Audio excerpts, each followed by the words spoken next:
त्रिकालवर्ती सिद्धाणम नमो लोयेशौ त्रिकालवर्ती ऐर्याणम नमो लोयेशौ त्रिकालवर्ती वोज्जयाणम नमो लोयेशौ त्रिकालवर्ती सवसावनम ओंकार बिंदु संयुक्तम नित्यम ध्यायन्ति योगिन कामदम मोक्षदम चैव ओंकाराय नमो नमः। मंगलम भगवान वीरो मंगलम गौतमो गुणी मंगलम कुंदकुंदार्यो जैनधर्मोस्तु मंगलम सर्वमंगल मांगल्यम सर्वकल्याण कारकम प्रधानम सर्वधर्माणाम जैनम जयतु शासनम। नमः समय साराय स्वानुभूत्या चकास्ते चित स्वभावाय भावाय सर्वभावांतरच्छिते एगो में शशदोपाग्नान दर्शन लखनऊ शेषा में बहिरा भावा शवे संयोग लखना मारो सुशाश्वत एक दर्शन ज्ञान लक्षण जीव छे बाकी बधा संयोग लक्षण भाव मुझथी बाह्य छे।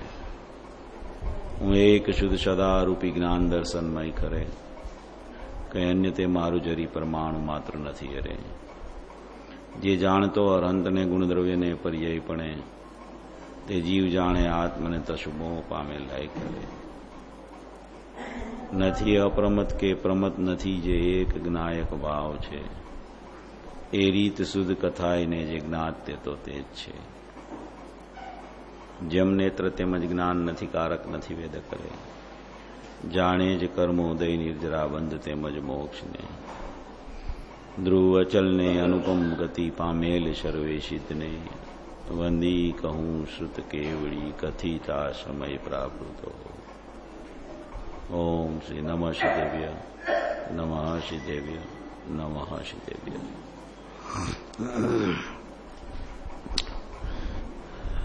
कुंद कुंद आचार्य द्वारा रचित समय सारजी परमागम है, उसकी 14वीं गाथा पर अपनी चर्चा चल रही है। 14वीं गाथा में आचार्य भगवान ने 5 विशेषण से अपने शुद्धात्मा को बताया है और वो 5 विशेषण से शुद्धात्मा को दिखाकर उसके सामने जो 5 विभाव खड़े होते हैं उसकी नास्ती करके 5 अस्थि स्वरूप अपना नायक भाव शुद्धात्मा है उसको दिखाने के लिए ये 5 भाव से ये गाथा में निरूपण किया है।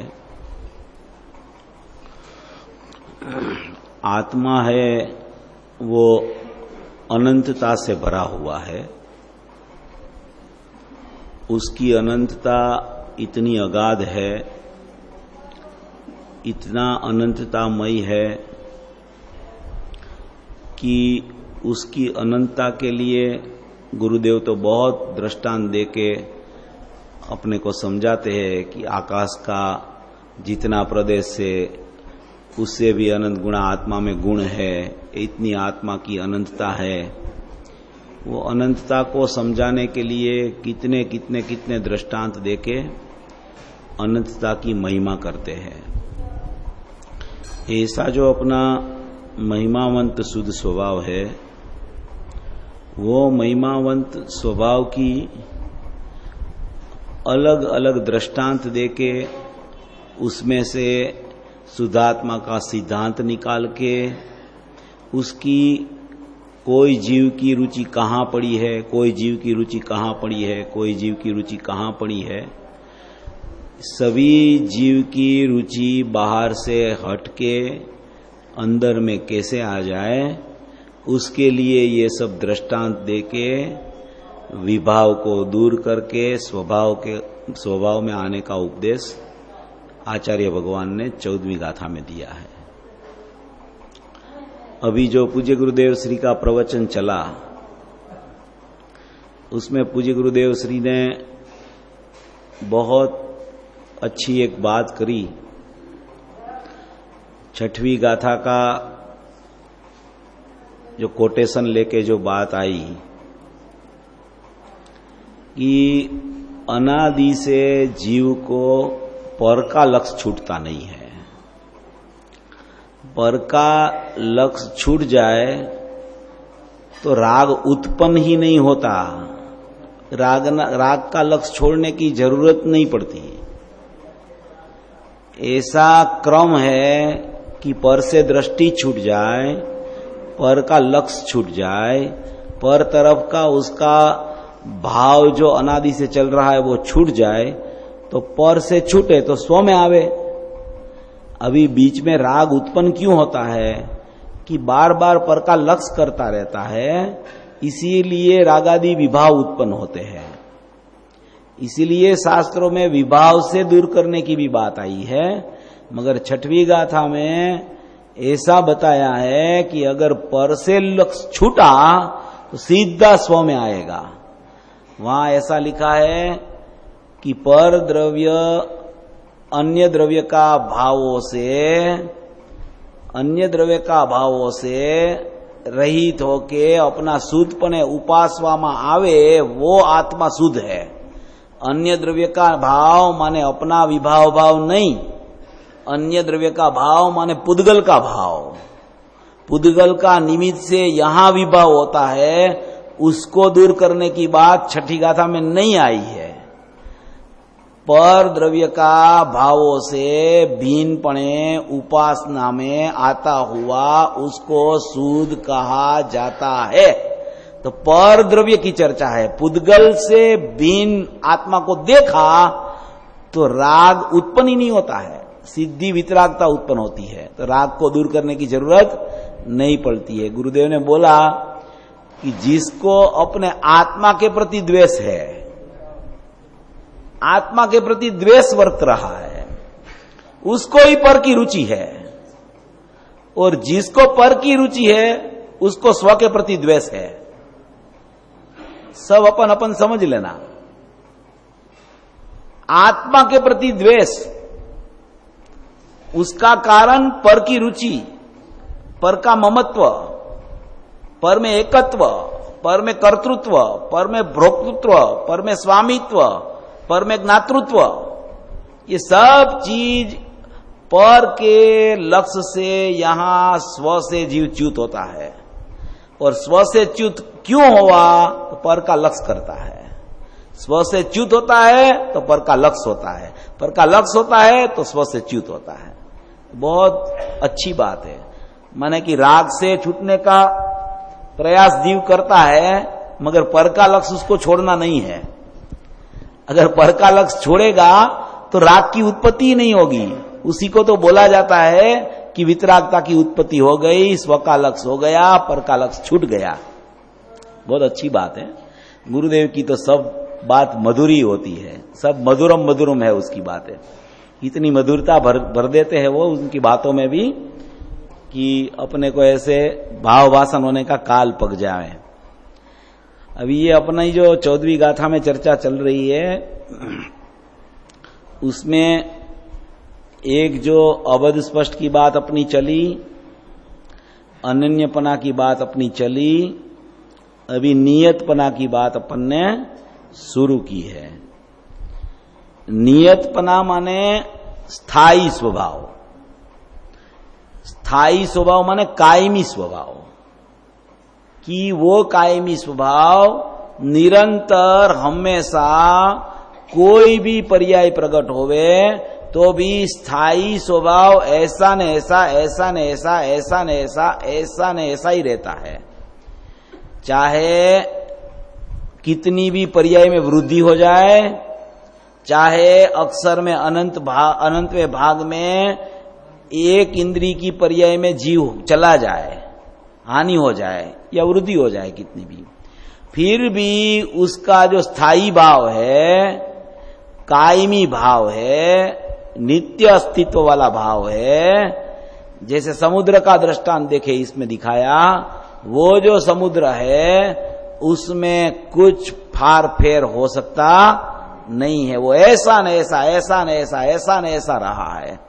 जब भी देखो तब समुद्र माने कि जैसा है वैसा ही उसकी सुंदरता को धारे हुए दिखता है। कितने भी मोजे ऊपर आ जावे, कितने भी मोजे चले जावे, कितनी पर्याय में वृद्धि हो जाए, कितनी पर्याय हानि रूप हो जावे, मगर समुद्र को कुछ आंच आती नहीं है। ऐसा नियत भाव है, आत्मा का एक नियत भाव है, एक स्थायी भाव है, एक नित्य भाव है, एक कायमी भाव है। उसका सदैव अस्तित्व, उसकी हयाती ऐसी ने ऐसी बच गई है। वो हयाती में कुछ कमी नहीं हुई, वो हयाती ऐसी न ऐसी, उसका अस्तित्व जो है ना ऐसा न ऐसा रहा। ऐसा अस्तित्व ग्रहण करना है। अस्तित्व का ग्रहण उसको बोलते हैं सम्यकता। अस्तित्व ऐसा न ऐसा रह गया है, अनादि से ऐसा न ऐसा है। उसकी हयाती कायम ऐसी न ऐसी रह गई है। जैसी समुद्र की हयाती कायम ऐसी न ऐसी होती है, ऐसे अपना शुद्ध स्वभाव की हयाती, उसका अस्तित्व, उसका निबिड़ स्वभाव, उसकी एक रूपता, उसमें कोई वृद्धि हानि कभी होती ही नहीं है। ऐसा यहां आचार्य भगवान कहते हैं कि जैसे समुद्र का वृद्धि हानि रूप अवस्था से अनुभव करता अनियतपणा भूतार्थ है। नियतपणा दिखाने के लिए अनियतपणा की भी चर्चा आचार्य भगवान करते हैं कि पर्याय अपेक्षा से देखो तो अनियतपना भी है, और पर्याय अपेक्षा से न देखकर द्रव्य अपेक्षा से देखो, अपना स्वभाव की समीप जाके देखो, अपना स्वभाव को देखो, तो उसमें कोई अनियतपना विद्यमान नहीं है। अनियतपना को रखा है, मगर अनियतपना को अनियतपना में रख के अपना नियतपना की सिद्धि आचार्य भगवान कर रहे हैं। जैसे समुद्र का वृद्धि हानि रूप अवस्था से अनुभव करने पर अनियतपना भूतार्थ सत्यार है, तो भी नित्य स्थिर कायम स्थिर, कभी अनित्य रूप नहीं हुआ, कभी अस्थिरता रूप नहीं हुआ। ऐसा कायम स्थिर, नित्य स्थिर, ऐसा समुद्र के स्वभाव की समीप जाके अनुभव करने पर अनियतपना अभूतार्थ है। नित्य स्थिर ये सब द्रव्य की अपेक्षा से है। ऐसा समुद्र माने के नित्य स्थिर समुद्र है, ऐसा ही आत्मा है। उसकी समीप जाकर, उसके पास में जाकर, उसके पास में कौन जाता है? पर्याय जाती है उसके पास में। उसके पास में कौन जाता है? अनित्य भाव जाता है। एक रूप भाव जहां है वहां अनेक रूपता वाला भाव अगर एक रूपता के साथ अभेद हो जाए, कथनचित अनन्य हो जाए, एक रूपपना देख ले उसका अपने में, तो वो उसकी समीप जाके अनुभव करने पर अनियतपना रहता ही नहीं। वो अनियत पर्याय है न, वो नियतपना के साथ एक में हो जाती है, तो उसी समय वो पर्याय को भी नियत के साथ अनन्य हुई, तो उसको भी नियत ही बोला जाता है। आत्मा का जो अभेदपणे अनुभव करती है पर्याय, वो पर्याय को आत्मा ही बोला जाता है, क्योंकि वो पर्याय में जैसा आत्मा है ऐसा भाव की प्रकटता हो गई है, इसीलिए उसको भी आत्मा बोला जाता है। इसी तरह आत्मा का वृद्धि हानि रूप पर्याय भेदों से अनुभव करते हुए अनियतपना भूतार्थ है, सत्यार्थ है। पर्याय से देखो तो अनियतपना है, द्रव्य से देखो तो नियतपना है, तो भी नित्य स्थिर ऐसे आत्म स्वभाव की समीप जाके अनुभव करने पर अनियतपना अभूतार्थ है, असत्यार्थ है। अभी जो ये समुद्र की बात चली है ना, समुद्र का दृष्टांत आया है अपनी कल अपनी थोड़ी चर्चा चली थी आखिरी में 5-10 मिनट पे, कारण शुद्ध पर्याय वाली, कि कारण शुद्ध पर्याय आत्मा में विद्यमान है। तो कई लोगों ने मेरे पूछा, बाद में मुझे पूछा कि भाई ये कारण शुद्ध पर्याय क्या है, उसमें मर्म क्या है, उसको कैसे समझना। तो गुरुदेव ने 2000 की साल में, यानी कि अभी 2069 चल रहा है ना, 2000 की साल में 69 इयर्स पहले उसका खुलासा किया था। जब गुरुदेव वो खुलासा करने लगे तो बहुत बड़े बड़े विद्वान लोग भी वहां पे थे, उनको भी गुरुदेव ने ये बात बोली तो उन लोगों को थोड़ी कम समझ में आई। तो गुरुदेव को ऐसा लगा कि ये जो समझदार लोग हैं, जिसको शास्त्र का अभ्यास है, जिसको आगम का परिचय है, उन लोगों को भी अगर ये बात दिमाग में बैठती नहीं है, समझ नहीं पा रहे हैं, तो फिर सामान्य जन समुदाय को तो वो कैसे रुचेगी, कैसे बैठेगी। फिर भी गुरुदेव ने वो बात छोड़ी नहीं। वो बात कोई भी प्रसंग आवे या तो नियम सार का जब भी स्वाध्याय चले, नियम सार की तीसरी गाथा से ये बात शुरू हुई है और 15वीं गाथा तक, माने कि 19 गाथा तक वो बात चली है, मगर मूल बात जो आई है वो 15वीं गाथा में आई है।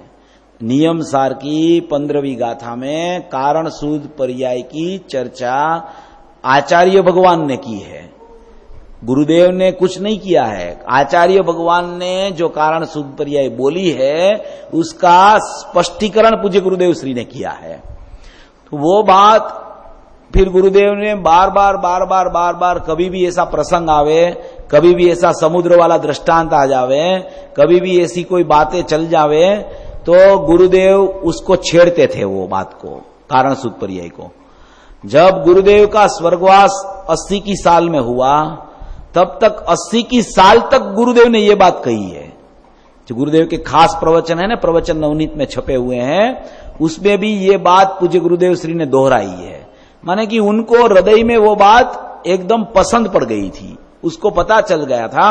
वो ऐसा बोलते रहते थे उसके बारे में कि ये कारण सूद पर्याय पूजित पंचम भाव की जो परिणति है ना, वो तो संतों का कालजा है, वो संतों का हृदय है। उसको अहोभाव करके सुनना, अगर समझ में भी नहीं आवे न, तो उसको महिमा से सुनने का प्रयत्न करना। ऐसा कुछ है ही नहीं, ऐसा करके उसको निकाल मत देना। तुझे तो बहुत सी बातों का पता नहीं है, तो उसका मतलब ये नहीं कि वो बात है ही नहीं। वो बात है, संतों ने बोली है, संतों की अनुभूति में से वो झरना जरा है, तो वो बात तो है। तो उसको अपना क्षयोपशम के अनुसार जितना समझ में आवे तो अच्छी तरह से समझना। अगर शायद समझ में नहीं आवे, शायद समझ में नहीं भी आवे, तो उसमें अनुभूति में कोई बाधकपना नहीं है। त्रिकाली द्रव्य है, उसके अनंत गुण है, उसमें ही कारण सूद पर्याय गर्भितपने पड़ी हुई है। उसका रोल क्या है, उसको क्यों लिखा है आचार्य भगवान ने, उसकी आवश्यकता क्या है, वो उसको नाम पर्याय क्यों दिया और कारण क्यों लिखा, उसमें कारण सूद पर्याय ऐसा भी क्यों लिख दिया, और कारण सूद पर्याय नाम देने पर भी वो पर्याय में उत्पाद भी नहीं है, वो ध्रुव रूप है। तो उसका क्या मर्म है, उसका क्या अर्थ है, उसको आचार्य भगवान ने कारण सूद पर्याय क्यों लिख दिया। वर्तमान उत्पाद व्यय की पर्याय तो अलग है और कारण सूद पर्याय तो ध्रुव रूप है, तो उसको पर्याय क्यों कहा। ये सब जो चीजें है वो अपनी समझ में आवे तो समझना। मैं थोड़ा 10-15 मिनट उसकी बात आपको बोलता हूं, आपको अगर समझ में आवे तो बहुत बढ़िया बात है, बहुत अच्छी बात है, उसको अवधारने लायक बात है, उसका स्मरण में भी उसको लेने लायक बात है, क्योंकि वो कारण सूद पर्याय में ही अपनी जितनी पर्याय शुद्धता रूप प्रकट होने वाली है, उसका कारणपना वो कारण सूद पर्याय में ही पड़ा हुआ है। इसलिए अगर समझ में आ जाए तो अपना कारणपना पर्याय का सम्यक होने का बाहर ढूंढते हैं, तो बाहर की नजर अपनी वहां से व्यावृत होके अपना कारण परमात्मा में कारण सूद पर्याय गर्भित है, वहां अपनी नजर चली जावे और अपने को कारण मिल जावे तो कार्य की उत्पत्ति सहज में हो जावे। ऐसी बात है। अभी ये कारण सूद पर्याय है, एक तो त्रिकाली द्रव्य है, वो त्रिकाली द्रव्य, उसके त्रिकाली अनंत गुण, और वो त्रिकाली अनंत गुण की अनंत कारण सूद पर्याय है। जितने गुण है वो सभी गुण की एक एक गुण की स्वतंत्र कारण शुद्ध पर्याय होती है। ज्ञान गुण की ज्ञान की कारण शुद्ध पर्याय है, श्रद्धा गुण की श्रद्धा की कारण शुद्ध पर्याय है। ऐसे सब गुण में लगा लेना, सभी गुणों की स्वतंत्रपने एक कारण शुद्ध पर्याय होती है।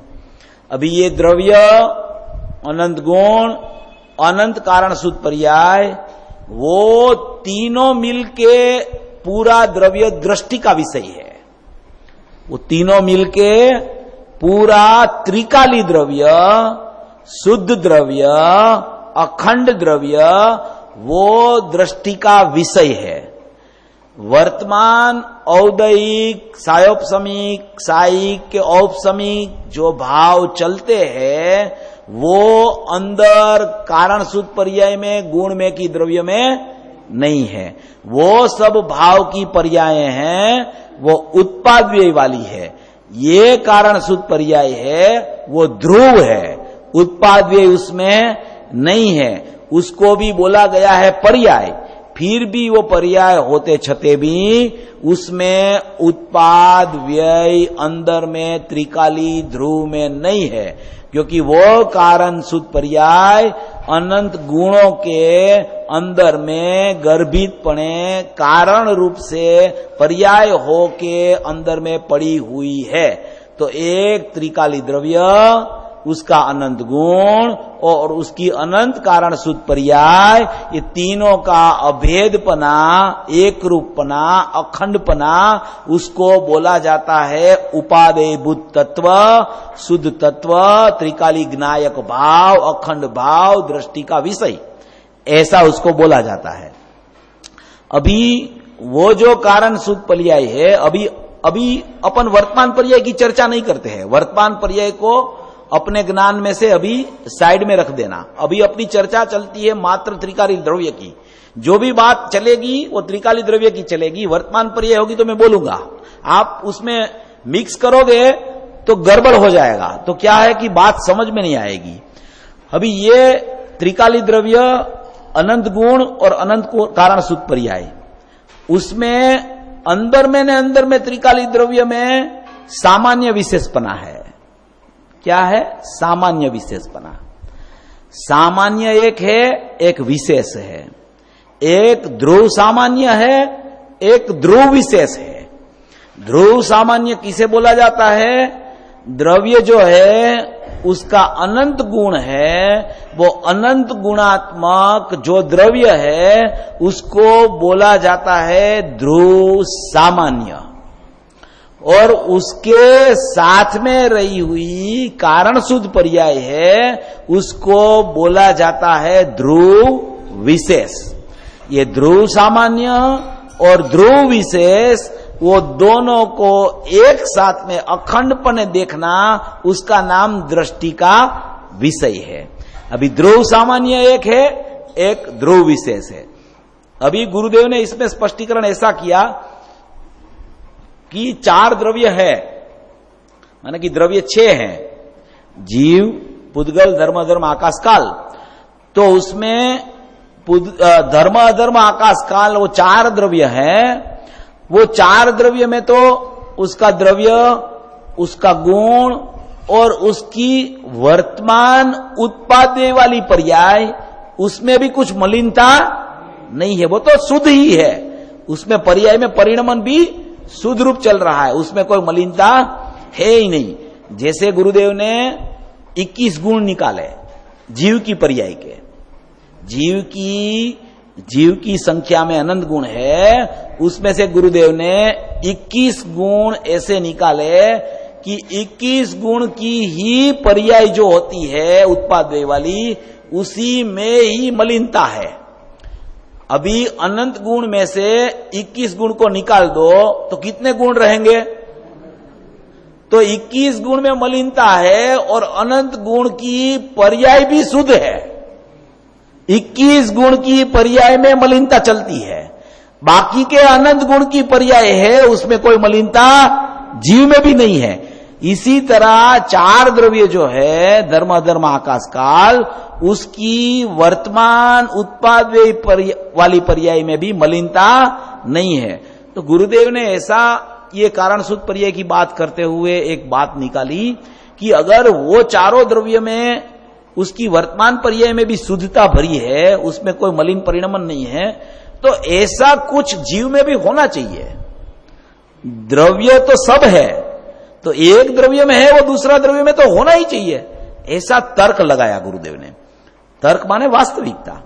ऐसी बात करके गुरुदेव ने कारण सूत्र पर्याय की चर्चा उठाई कि अभी वर्तमान में जीव की उत्पादन वाली पर्याय में तो मलिनता है, तो जीव में भी ऐसा कोई शुद्धता रूप सत्व होना चाहिए कि जो प्रथम से ही उसको पर्याय बोली जाए और होए वो शुद्ध, ऐसा कुछ न कुछ होना चाहिए। जैसे गुरुदेव को बहुत भासता था पहले से ये, उसमें उसके हाथ में ये 15वीं गाथा आ गई कारण सूत्र पर्याय वाली नियम सार की। ये नियम सार जो शास्त्र है, पद्ममलधारी देव ने टीका की उसकी, वो श्रीमद जी के हाथ में नहीं आया। मगर श्रीमद जी के हाथ में नहीं आया तो भी कई कई जगह पे श्रीमद जी ने भी कारण सूत्र पर्याय के नाम से नहीं, मगर स्व आकार परिणामी, स्व आकार परिणामी, स्व आकार परिणामी ऐसा शब्द का उल्लेख करके उसके गर्भ में कारण सूत्र पर्याय का ही ध्वनि प्रदर्शित किया। हालांकि उसके हाथ में नियमसार शास्त्र भी नहीं आया, कारण सूत्र पर्याय शब्द भी नहीं आया उसके हाथ में, फिर भी उसने किया। तो ज्ञानी के भाव में शब्द हो कि नहीं हो, मगर उसका भाव जो चलता है उसमें जो बातें अंदर में है, द्रव्य में जो है वो द्रव्य में है, वो द्रव्य का अनुभव करके स्पर्श करके उसकी बातें अंदर में जो भरा है वो ख्याल में आ जाता है। तो ऐसा गुरुदेव ने निकाला कि ऐसी भी कोई शुद्धता त्रिकाली द्रव्य में भी होनी चाहिए। तो बाद में उनको ये कारण शुद्ध पर्याय का प्रकरण मिला, तो उसने बोला कि द्रव्य शुद्ध, गुण शुद्ध और उसकी पर्याय अशुद्ध, ऐसा कभी होता है? द्रव्य शुद्ध, उसका गुण शुद्ध और उसकी पर्याय अशुद्ध, उसकी पर्याय में राग द्वेष, उसकी पर्याय में मिथ्यात्व, उसकी पर्याय में अज्ञान भाव, ऐसा कैसे होता है? जल अंदर से आवे समुद्र में से तो जल मलिन थोड़ी हो जाए, जल तो अंदर में हो ऐसा ही बाहर निकले। तो गुरुदेव ने उसमें से ये बात निकाली कि द्रव्य शुद्ध है, उसका गुण शुद्ध है, तो उसकी कोई पर्याय शुद्धता रूपी होनी चाहिए। तो उसमें से गुरुदेव ने ये ध्वनि निकाला कि ये कारण शुद्ध पर्याय है, वो अनादि से शुद्धता रूप पड़ी है, उसकी शुद्धता कायम रह गई है। द्रव्य शुद्ध है, गुण शुद्ध है, तो उसकी कारण शुद्ध पर्याय में भी शुद्धता भरी हुई है, और वो पर्याय को द्रव्य के साथ में संलग्न करके ही द्रव्य पूरा होता है, नहीं तो शुद्ध द्रव्य अधूरा हो जाता है। कि द्रव्य और गुण, अपन बोलते हैं ना कि द्रव्य गुण पर्याय में से किसी को निकालना नहीं, अगर किसी को निकालोगे तो द्रव्य खंडित हो जाएगा। तो कौन सी पर्याय को नहीं निकालना? कारण शुद्ध पर्याय को नहीं निकालना, क्योंकि उसमें शुद्धता भरी है, इसलिए द्रव्य शुद्ध, गुण शुद्ध और उसकी कारण शुद्ध पर्याय भी शुद्ध। तो द्रव्य, गुण और कारण शुद्ध पर्याय, वो तीनों का एक रूपना, उसको बोला जाता है अखंड शुद्ध दृष्टि का विषय वाला उपादेय भूत तत्व, परम परिणामिक भाव लक्षण से लक्षित ऐसा ध्रुव त्रिकाली द्रव्य, उसको बोला जाता है कारण शुद्ध पर्याय भी उसमें अंदर में गर्भित पने पड़ी है। ऐसा द्रव्य, गुण और कारण शुद्ध पर्याय तीनों को लेके ये द्रव्य की शुद्धता अखंडितपने कायमपने रहती है। अभी आ जाएगा हाँ अभेद, हाँ ये नियम सार में जो कारण परमात्मा आया है ना, वो एक नियम सार में ही कारण परमात्मा शब्द आया है, बाकी सब जगह अकारण परमात्मा लिखा है कहीं भी, मगर नियम सार में कारण परमात्मा शब्द आया। तो कारण परमात्मा शब्द क्यों आया? कि कारण परमात्मा में कारण शुद्ध पर्याय अंदर में है, वो त्रिकाली द्रव्य पूरा कारण परमात्मा है, उसका जो वर्तमान उत्पादन वाली पर्याय आश्रय लेती है, तो उसमें कारणपना छिपा है, वो कारण कारण देता है, माने कि कारण बनता है वो, तो पर्याय में कार्य आ जाता है। जैसे इसमें उपयोग की भेद की बातें आई है नियम सार में, कारण स्वभाव ज्ञान उपयोग और कार्य स्वभाव ज्ञान उपयोग। उपयोग के भेद निकाले ज्ञान के, तो उसमें लिखा कारण स्वभाव ज्ञान उपयोग और कार्य स्वभाव ज्ञान उपयोग। तो कारण स्वभाव ज्ञान उपयोग कैसा है कि वो त्रिकाल कारण शुद्ध पर्याय रूप है, और कार्य स्वभाव ज्ञान उपयोग कैसा है कि वो वर्तमान पर्याय केवल ज्ञान रूप हुई, उसको बोला जाता है कार्य स्वभाव ज्ञान उपयोग। तो अपनी बात चल रही थी कि पूज्य गुरुदेव श्री ने ऐसा कहा कि इसमें एक कारण शुद्ध पर्याय भी अंदर में पड़ी हुई है। वो कारण शुद्ध पर्याय को लेके द्रव्य गुण और कारण शुद्ध पर्याय सहित का आत्मा पूरा दृष्टि का विषय है। अभी ये कारण शुद्ध पर्याय की आचार्य भगवान को लिखने की जरूरत क्यों पड़ी? अकेला त्रिकाली द्रव्य का आश्रय से सम्यक दर्शन की प्राप्ति तो होती है, उसमें कोई कारण शुद्ध पर्याय अंदर है, उसको कोई समझे कि कोई न समझे, कोई न समझे तो भी अनुभूति में कोई बाधकपना नहीं है। अकेला कारण परमात्मा को भी विषय बनावे तो उसमें सब गर्भितपने आ जाता है, तो उसको अलग से समझने की जरूरत क्या है? अभी ये प्रश्न है एक।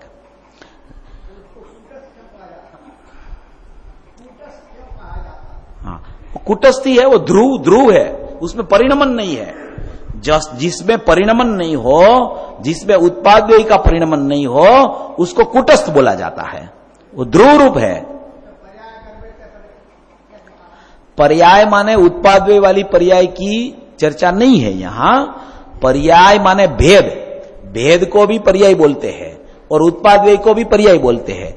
उसमें व्याख्या आई है 14वीं गाथा में, परिसमन्तात भेदम गच्छति इति पर्यायः। तो उसमें क्या बोला कि जो भेद को प्राप्त है उसको पर्याय कहा जाता है। तो ये कारण शुद्ध पर्याय ऐसा अपन सोचते हैं कि कारण शुद्ध पर्याय, तो उसी का नाम ही वो द्रव्य का भेद हो गया। कारण शुद्ध पर्याय तो पूरा द्रव्य नहीं आया, तो कारण शुद्ध पर्याय तो वो क्या हो गया? द्रव्य का एक भेद हो गया। ध्रुव में एक सामान्य ध्रुव में से विशेष ध्रुव का अपन ने भेद किया, उसे भी बोला जाता है पर्याय। 14वीं गाथा में है। नियम सार की 15वीं गाथा आने से पहले कोई श्रोता को ऐसा प्रश्न खड़ा होगा कि इसमें पर्याय क्यों लिखा है, इसलिए आचार्य भगवान ने 14वीं गाथा में वो शब्द डाला है, परिसमन्तात भेदम गच्छति इति पर्यायः। जो भेद को प्राप्त हो उसे पर्याय कहा जाता है। वो संलग्न है 15वीं गाथा से। वो 15वीं गाथा में कारण शुद्ध पर्याय कहना है, उसीलिए 14वीं गाथा में व्याख्या बांधी आचार्य भगवान ने। अभी जो अपनी बात चल रही थी कि कारण शुद्ध पर्याय को लिखने की जरूरत क्यों पड़ी है? जरूरत क्यों पड़ी कारण शुद्ध पर्याय को लिखने की? अभी कारण शुद्ध पर्याय जो है, अभी अपन थोड़ी वर्तमान पर्याय की चर्चा में जाते हैं, फिर आएंगे कारण शुद्ध पर्याय पे। वर्तमान जो उत्पाद्य वाली पर्याय है, अभी वो वर्तमान उत्पाद्य वाली पर्याय है, उसको जब सम्यकपना प्राप्त करना हो तब वो कहां अहम करती है? त्रिकाली द्रव्य में। वो कहां सन्मुखता करती है? अपने स्वभाव में। अभी सभी पर्याय अपना समर्पितपना त्रिकाली द्रव्य को करती है। सभी पर्याय, अकेली श्रद्धा की पर्याय नहीं, सभी पर्याय करती है। फिर भी अकेली श्रद्धा की पर्याय ही 100% परिपूर्ण हो जाती है, बाकी की पर्याय आंशिक परिपूर्ण होती है, माने कि अधूरी होती है। एक अंश हो गया उसका सम्यक, एक अंश अभी भी मलिनता रूप परिणम रहा है। अभी सभी पर्यायों ने द्रव्य का ही आश्रय लिया है, तो एक पर्याय में पूरी शुद्धता हुए, दूसरी पर्याय में अधूरी शुद्धता हुए, उसका कारण क्या? तो गुरुदेव ने उसका स्पष्टीकरण किया कि भाई उस समय की वो पर्याय की योग्यता ही उसी प्रकार की है कि श्रद्धा की पर्याय की योग्यता ही ऐसी है कि वो एक समय में पूरी सम्यक हो जाती है, और बाकी की जो गुणों की पर्याय है वो क्रमे क्रमे क्रमे क्रमे क्रमिक सम्यक होती है। जिसे चारित्र है तो क्रमे क्रमे उसकी शुद्धता बढ़ती जाती है, गुणस्थान की परिपाटी पलटती है, बढ़ती जाती है। केवल ज्ञान 13वें होता है, 14वां गुणस्थान के बाद सिद्धत्व होता है। माने कि ये जो परिपाटी है उसमें गुरुदेव ने वो पर्याय की अपेक्षा से ऐसा घटाया कि इसमें उसकी तत्समय की योग्यता और कारण रूप है, और ऐसा ही उसमें कार्य आता है, कारण कार्य उसी में ही पड़ा है, षटकारक उसका उसी में ही पड़ा है, उसकी क्रमबद्धता ही ऐसी है। और बाह्य में ऐसा अनुदय अभाव रूप परिणमन कर्म का भी उस समय चल रहा है। वो निमित्त नैमित्तिक संबंध से देखो तो सब है उसमें। अभी दूसरी बात इसमें ऐसी है कि अंदर में त्रिकाली ध्रुव में जो कारण सुख पर्याय पड़ी है, वो कारण सुख पर्याय है, उसमें श्रद्धा की भी कारण सुख पर्याय है, चारित्र गुण की भी कारण सुख पर्याय है, और ज्ञान गुण की भी कारण सुख पर्याय अंदर में है। अपन सम्यक दर्शन, सम्यक ज्ञान, सम्यक चारित्र से उसको घटाते हैं। योग्यता से परिणमन वर्तमान पर्याय का होता है, वो तो 100% ऐसा ही है, उसमें कोई अपने को ज्यादा उसमें सोचने की जरूरत ही नहीं है। गुरुदेव ने बोला तो प्रमाण वचन, और उसमें कोई अपन दूसरा तर्क लगाने की कोशिश कोई करना ही नहीं, वो एकदम सही है बात। अभी उसमें अपन कुछ कारणपना ढूंढने का प्रयास करते हैं कि ऐसा क्यों होता है। ऐसा भी गुरुदेव ने भी कारण सुख पर्याय में बोला है, आप पढ़ लेना। कारण सुख पर्याय का विषय कहीं भी आवे तो, ये मेरी बात मैं नहीं बोल रहा हूं, कि अंदर में जो कारण शुद्ध पर्याय पड़ी है, वो कारण शुद्ध पर्याय में वर्तमान पर्याय प्रगट सम्यक होने का कारणपना जो है, स्वाभाविक कारणपना, वो अंदर कारण शुद्ध पर्याय में पड़ा हुआ है। ना तो त्रिकाली द्रव्य और गुण कारण पड़ते हैं, ना तो बाह्य का कोई निमित्त कारण पड़ता है, और ना तो कोई बाह्य की कोई व्यवस्था कारण पड़ती है। और सचमुच में पर्याय को पर्याय से देखे तो उसका क्षणिक उपादान कारण और क्षणिक उपादान कार्य है, और उसका स्वाभाविक निमित्त से कारणपना देखा जाए तो अंदर में कारण शुद्ध पर्याय है, उसमें सभी वर्तमान पर्याय सम्यक होने का कारणपना अंदर में पड़ा है। जितना कारणपना उसमें से देने की योग्यता है, उतना कारणपना उधर से वर्तमान पर्याय को मिलता है। और वर्तमान पर्याय सब अहम अंदर में करती हुए भी जितना कारणपना वहां से है, उतना पर्याय में सम्यकपना आता है।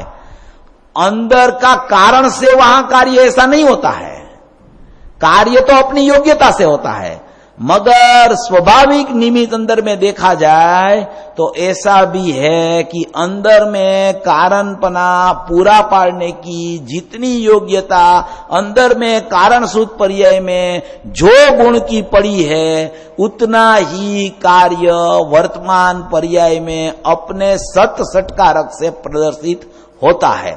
श्रद्धा गुण में पूरा कारण पूरा बना देने की कारण शुद्ध पर्याय की सामर्थ्य है, तो श्रद्धा गुण उसी समय में पूरा सम्यक हो जाता है। नहीं कि ये कारणपना देता है इसलिए वो पूरा सम्यक होता है, वो अपने षटकारक से होता है। मगर स्वाभाविक निमित्त देखो तो उसमें कारण शुद्ध पर्याय का निमित्तपना अंदर में पड़ा हुआ है। चारित्र में भी ऐसा है, ज्ञान में भी ऐसा है। इस तरीके से कारण शुद्ध पर्याय का महत्व भी है। अभी कारण शुद्ध पर्याय का महत्व है तो उसमें ऐसा नहीं है कि जो अपनी कल संस्कार वाली बात चली थी, थोड़ी भाई साहब बैठे हैं, भाई साहब ने पूछा था प्रश्न कि उसमें कुछ पूर्व में संस्कार अंदर गए, वो कारण शुद्ध पर्याय में पड़े हैं, और वो संस्कार माने कि बाहर निकलेंगे, कारण शुद्ध पर्याय में से कारण शुद्धपना मिल जाएगा तो पर्याय सम्यक होगी। ऐसी कोई बात कहने का आशय नहीं है, कोई उल्टा मत समझ लेना। संस्कार तो वर्तमान पर्याय के वर्तमान पर्याय में ही होते हैं, उसको तो आप इतनी ही बात है उसकी। मगर अनादि से कारण सूत्र पर्याय तो अंदर में पड़ी है। अनादि से जो अंश जो समय में जैसे उसका कारणपना देने वाला है, वो अंश अनादि से निगोद में जब जीव था, नित्य निगोद में, तब से पड़ा है। जीव अनादि से है, अनंत काल तक की सभी पर्याय अंदर में विद्यमान, प्रथम से पर्याय रूप से नहीं, मगर पर्याय प्रकट होने का सामर्थ्य रूप से, अंश रूप अंदर में प्रथम से ही विद्यमान है। उसमें आगे पीछे कुछ हो ही नहीं सकता है। एक के बाद एक, एक के बाद एक के बाद जिसका क्रम आता है, वो अंश बाहर निकल के परिणमित होवे, उसे बोला जाता है पर्याय। उसमें कोई फेरफार है ही नहीं। वो प्रथम से जब वो सिद्ध होने वाला है, वो भी प्रथम से निश्चित है, प्रथम से निश्चित है। कोई पुरुषार्थ करके उसकी पर्याय आगे नहीं ला सकता है। अनादि से जीव है, अनंत काल तक रहने वाला है, तब तक की सभी पर्याय प्रथम से निश्चित है। कोई पर्याय को कोई फिरा नहीं सकता। उसी में अकर्तापना छुपा है, उसी में क्रमबद्ध पर्याय छिपी हुई है, उसी में योग्यता का प्रकरण आता है, उसमें होने योग्य होता है उसका प्रकरण आता है। मगर जब अपन कोई संबंध की चर्चा करें, माने कि सम्यक दर्शन प्रकट हुआ तो अभी क्या हुआ, किसको कारण बनाया, किस पर से लक्ष्य छोड़ा, किस पर लक्ष्य किया, तभी ये सब बातें साथ साथ में चलती है। बाकी तो प्रथम से निश्चित है, और प्रथम से निश्चित है उसमें भी पर्याय का स्वभाव है ना, वो द्रव्य रूप ही रहने का है। सुनना बात, पर्याय का स्वभाव ना तो भवि जीव का पर्याय रूप रहने का है, ना तो उनका पर रूप रहने का है। पर्याय का स्वभाव द्रव्य रूप ही रहने का है। पर्याय का स्वभाव द्रव्य रूप ही रहता है। पर्याय का स्वभाव द्रव्य को कभी छोड़ता ही नहीं है, वो मानता नहीं है, उसी को बोला जाता है मिथ्यात्व, उसका न्याय। पर्याय का स्वभाव द्रव्य रूप रहने का है, उसका न्याय क्या है? अनादि जीव भवी है, अनादि काल से जब तक उसकी पर्याय में अज्ञान है, वो कितनी पर्याय है, और अज्ञान दूर होगा और सम्यक ज्ञान होगा, उसके बाद की कितनी पर्याय है? अनादि शांत पर्याय कितनी है और सादी अनंत पर्याय कितनी है? सादी अनंत पर्याय की अपन गिनती करें तो अनादि शांत पर्याय तो बिंदु समान भी नहीं है। तो अभी पर्याय में अज्ञान या मिथ्यात्व चल रहा है, वो तो भ्रांति रूप है। पर्याय का स्वभाव ने द्रव्य को छोड़ा नहीं कभी। जिसको अपन पर्याय बोले, जिसको अपन पिता का पुत्र बोले, वो उसको पिता को छोड़े कैसे? कभी पर्याय स्वभाव ने द्रव्य स्वभाव को अनादि से छोड़ा नहीं है। पर्याय में द्रव्य ही जानने में आ रहा है और कुछ जानने में आ ही नहीं रहा। वो स्वीकार जब उसको आएगा तो उसकी सम्यकता प्रकट होगी, और सम्यकता सादी अनंत काल चलेगी। तो सादी अनंत काल पर्याय द्रव्य रूप रहने वाली है, तो अनादि से पर्याय तो द्रव्य रूप ही है। तूने स्वीकार नहीं किया है, इसीलिए ये संसार तेरा चल रहा है। जब तू स्वीकार करेगा, उसी दिन से तेरा मोक्ष मार्ग शुरू हो जाएगा, और मोक्ष मार्ग की परिपाटी में मोक्ष बहुत नजदीक है। असंख्य समय ही लगता है। मोक्ष मार्ग से मोक्ष में जाने के लिए असंख्य समय ही है। इसलिए कितनी भी पर्याय चली गई हो, मगर पर्याय ने कभी द्रव्य स्वभाव को छोड़ा नहीं है। ये सिद्धांतिक बात है। कोई पर्याय अपने द्रव्य स्वभाव को कभी छोड़ती नहीं है। अगर वो छोड़ देवे तो ज्ञान भी नहीं रहे और ज्ञायक भी नहीं रहे, जड़ हो जाए वो। ऐसा स्वभाव नहीं है। माने कि अनादि से पर्याय का स्वभाव द्रव्य स्वभाव की तरफ ही रहने वाला है। जब वो स्वीकार करेगा तो उसकी सम्यकता की ऐसी सम्यकता चलेगी कि अल्प काल में उसका मोक्ष हो जाएगा। तो यहां ये कारण सूत्र पर्याय का प्रकरण में कारणपना दिखाना है। शॉर्ट में उसकी बात ये करी। कारण सूत्र पर्याय बहुत गहन विषय है, बहुत गंभीर विषय है। माने कि उसका कुछ आपको पढ़ना हो कि कुछ है तो एक गुरु कहान दृष्टि महान 6वां भाग निकला है। उसमें उनके सब प्रवचन मात्र कारण सूत्र पर्याय के ही छपे हुए हैं। आपको अगर किसी को जिज्ञासा है तो भाई साहब को बोलना, अपन मंगवा देंगे, सब पढ़ लेना उसको। उसका प्रवचन गुरुदेव का है, उसकी सीडी भी है, आप लोग एक बार सुन लेना सभा में, तो उसका स्पष्टीकरण आप लोगों को हो जाएगा। तो ऐसा नहीं लगेगा कि ये वर्तमान पर्याय उत्पादय वाली है, वही कारण सूत्र पर्याय है कि नहीं। कारण सूत्र पर्याय ध्रुव है, वर्तमान पर्याय तो क्षणिक है। ये तो ध्रुव की चर्चा है, ये दृष्टि का विषय की चर्चा है।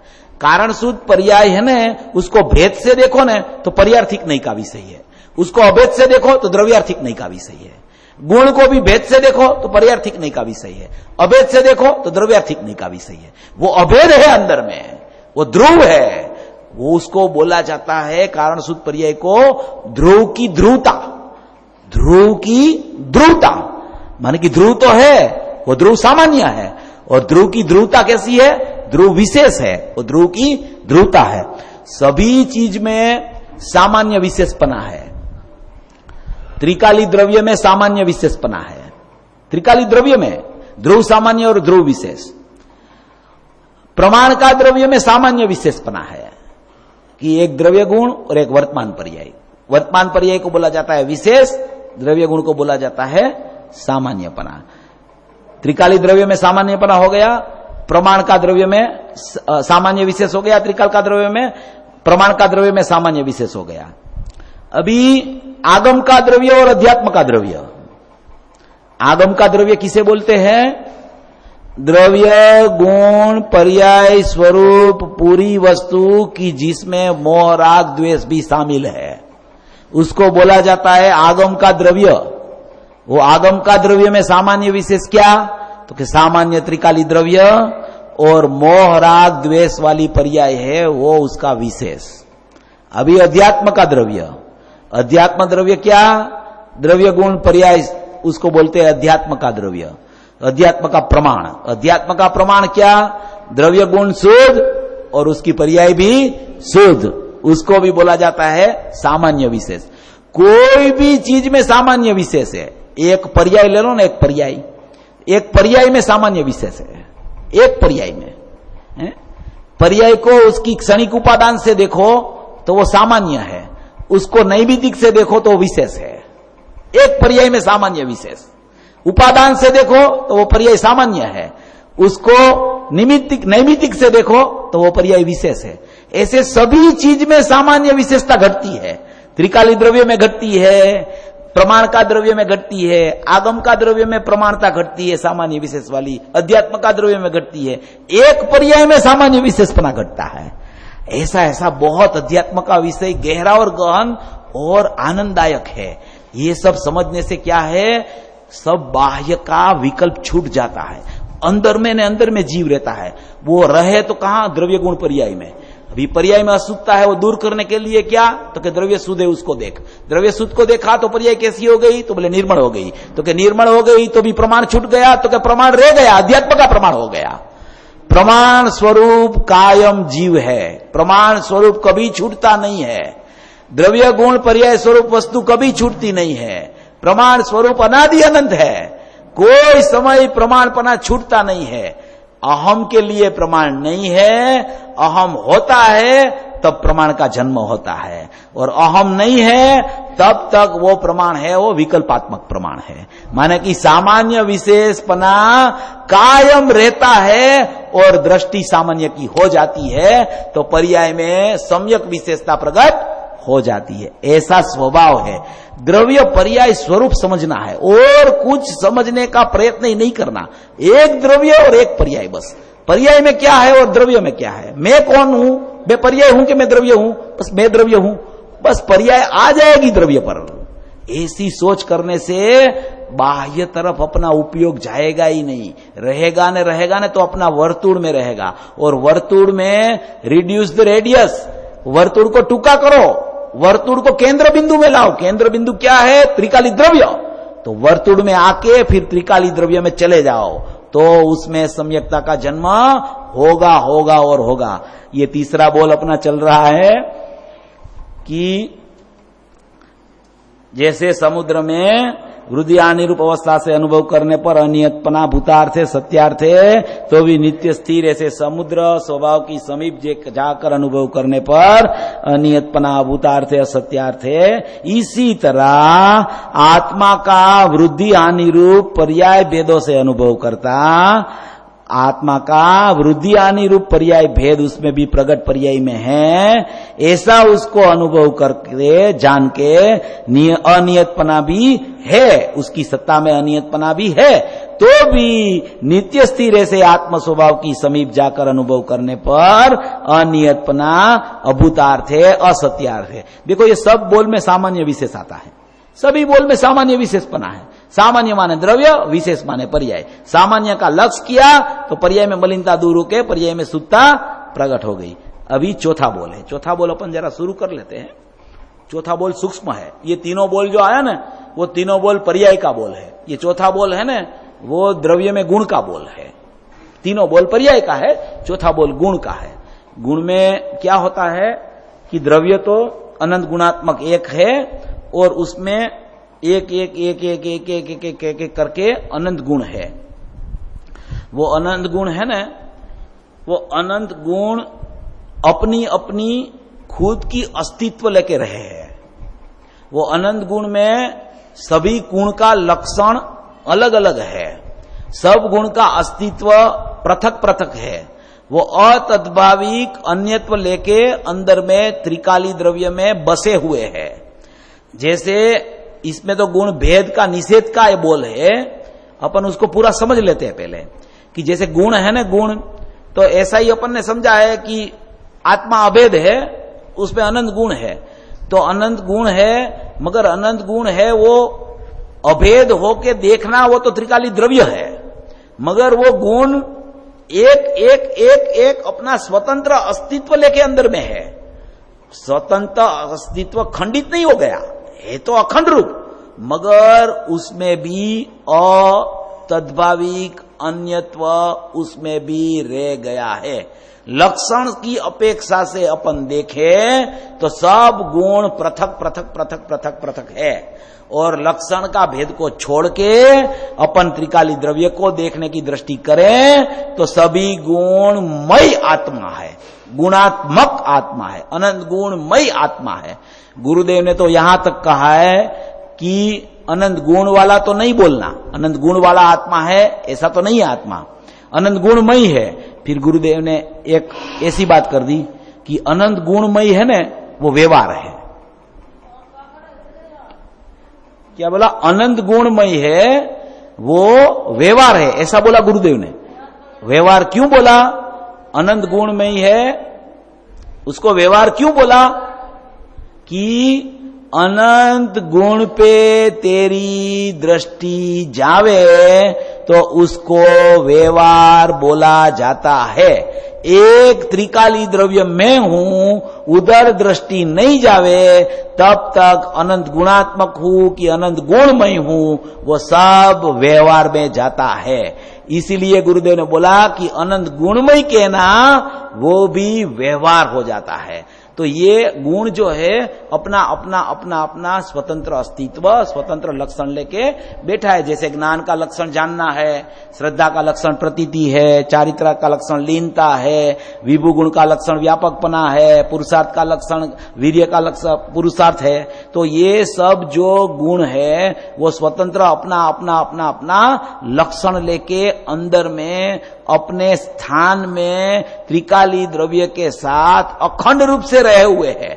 भेद रूप नहीं है, एक गुण यहां है, एक गुण यहां है, एक गुण यहां है, ऐसे भेद रूप नहीं है। वो अनंत गुणात्मक अखंड बसे हुए, अखंड अनंत गुणात्मक बसते हो ना, तभी तो द्रव्य की दृष्टि हो सकती है और तभी दृष्टि में सम्यकता आती है। इसलिए गुण तो अखंड अभेद है, मगर जब उसका विचार करना हो तो अपन ऐसा बोलते हैं ना कि भाई ये ज्ञान की पर्याय है, ये श्रद्धा की पर्याय है, ये चारित्र की पर्याय है। तो ऐसा भेद कहां से हो गया?